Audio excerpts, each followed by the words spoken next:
Hello everyone, this is Mrs. Mess Hall, and today we will be making 5-cheese pasta with meatballs and garlic bread. So we will start by dicing half an onion. I skipped the part where I peeled the onion because that took me way longer than I care to admit. The onion will be used for the meatballs, so once we are done dicing, we can go ahead and put that in a fairly large bowl since we are going to be mixing quite a few things together.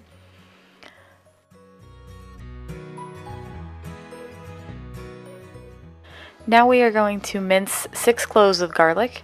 It's easier if you crush the cloves of garlic with the side of your knife before you go to chop them. That way the cloves of garlic aren't rolling around in your cutting board. If you have smaller cloves of garlic, it's definitely okay to go ahead and use more. I'm a garlic lover and I'll use a whole bulb if I'm allowed.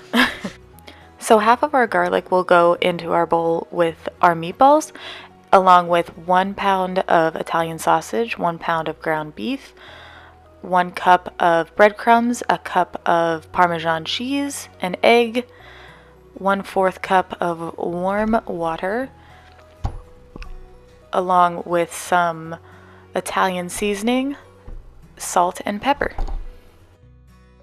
So as I said, I'm using ground beef and Italian sausage, but those can definitely be substituted out. You can use ground turkey. I love turkey sausage in the place of Italian sausage. It's a great substitute, especially if you can't eat pork.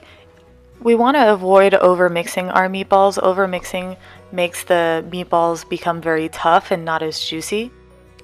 So we're gonna now form our meatballs. I did about 1.5 ounce sized meatballs, but you can do whatever size that you would like. You just want to make sure that all of your meatballs are relatively the same size, so that way you ensure even cooking. Otherwise, some meatballs will be underdone, others will be over, and you just don't have that consistency.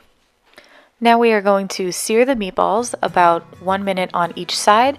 We want to make sure that our pan is searing hot before we go ahead and put those meatballs in there. I had to do this in 2 batches just because of the size of my pan relative to how many meatballs I had. Once we have all of our meatballs seared, we're going to load them all up in the pan and throw them in the oven to finish baking.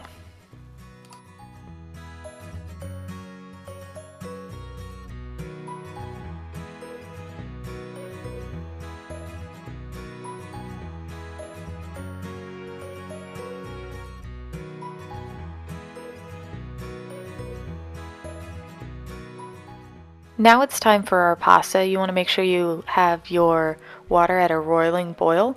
I am using campanella pasta, but you can use any short pasta, ziti or penne. They both work fine.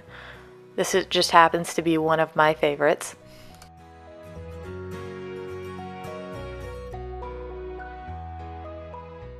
While our pasta is cooking, we're going to make the butter for our garlic bread. This is going to be the remaining garlic from earlier, half a stick of softened butter, 1 tablespoon of granulated garlic, half a cup of Parmesan cheese, and 1 tablespoon of Italian seasoning.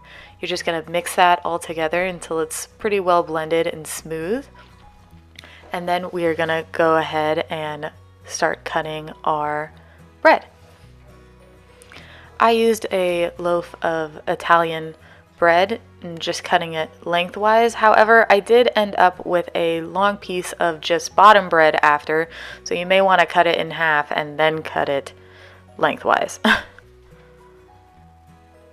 Now we are going to take our freshly mixed butter and spread it over the length of our bread, making sure we get an even coating of butter over the entire thing.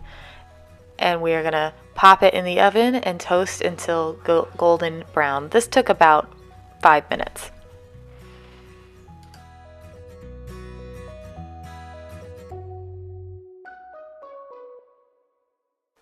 Now we're going to check on our pasta and make sure that it's doing all right.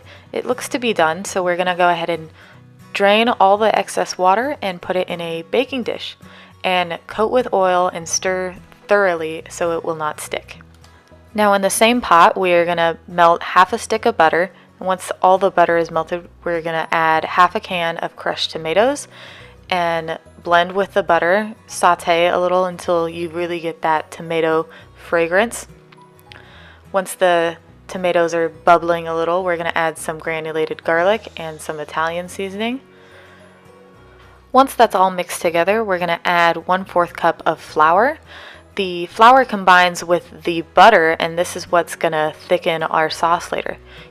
Now we are going to add in our 3 cups of milk and whisk to get all those lumps out and bring to a boil. Once it reaches a slow boil, we can add in our cheese and stir, and then we have our 5 cheese sauce. And it is perfect timing because our meatballs are ready to come out of the oven. So we're gonna pour our 5 cheese sauce all over our pasta and stir the sauce around, make sure everything gets a little love and is completely covered with this delicious sauce. Then we are gonna sprinkle with our 5 cheese blend and throw in the oven. And now it's time to serve. So we're gonna cut up our garlic bread that is toasted to perfection, and we're gonna pull our pasta out of the oven and look at that gooey, cheesy deliciousness and serve with our freshly baked meatballs.